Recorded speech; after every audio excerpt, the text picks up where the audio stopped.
from the outside following what Netflix was doing for a very long time. With when you initially were going to the cloud, you were making immutable infrastructure, Yep. you were making these, VM images, and then you were shipping your application as a VM, and then containers came out. Yeah. And Netflix didn't share a lot because you had this product as a productivity, as a platform team. You were all in on VMs for a while. You were shipping VMs and packaging those in ways that could be reused and scaled. ASGs, it works great. But then like containers comes around, it's like, actually we could ship a smaller package and we can make it react a little faster. And it Yep. took a little while for Netflix to really come out and start talking about containers and how you were using it with Titus, the Yep. container orchestrator that was built, that originally was Mesos based and I think it's Kubernetes based. But like, Yes. you went through these multiple cycles as a platform team.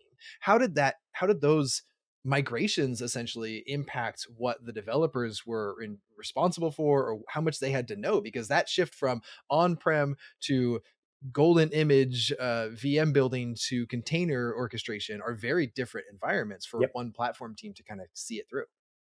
So the short answer is it's super, super painful. And I've got like Yeah. scars all over me. And so if I start weeping during this conversation, like, please edit it out. When you get like PTSD, you're like, oh, like, I Sorry to bring remember up that. those memories. Yeah. Gosh, Justin, why did you go there? So you captured it. So Andy's sweating. Poor Andy. so I think this is a lesson learned, for all of us, right? It's not unique to Netflix, but what happens is you build this machine that works really, really well. And so what you painted is like, yeah, Netflix built, I'll say, a machine that enabled rapid, development and I'll say reliable development in AWS with VMs, right? And in retrospect, everything's great in the rearview mirror. And it was like, yeah, it was kind of painful here and there, but like it was battle hardened and rock solid. And then containers came out. And there was a lot of conversations on, hey, how do we take advantage of containers? And there's kind of two ways of looking at the advantage of containers. There's the developer experience, which I want to definitely, come back to. And then there's the infrastructure, like how do you actually run these things, right?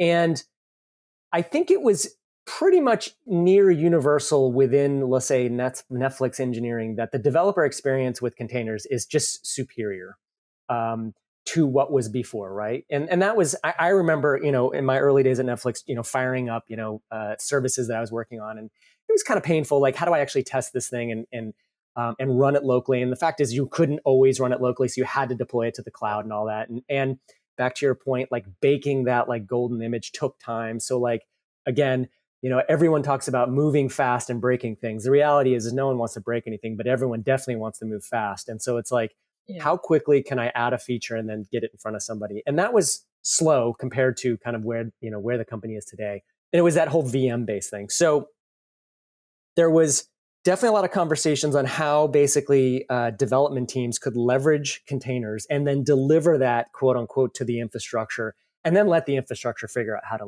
where and how to run those containers. That story is probably, again, I've been out of Netflix for a year, but probably still being told. And it's probably a great podcast that you should do, is talk to like where they are. But that was I'll say it's probably still a very challenging, we'll say, evolution, because ultimately, if you think about platform teams providing leverage, running a massive infrastructure of like Netflix. I mean, think about like the billions of devices that are like streaming at any given point across the world. It's super reliable, and it based on, we'll say VM ASGs. And then you want to change that to something else like a container orchestration engine. We'll just say Kubernetes. Titus is Netflix's manifestation. It's definitely come a long way in being battle hardened, but it's just a new way of like, how are we going to run these things at scale?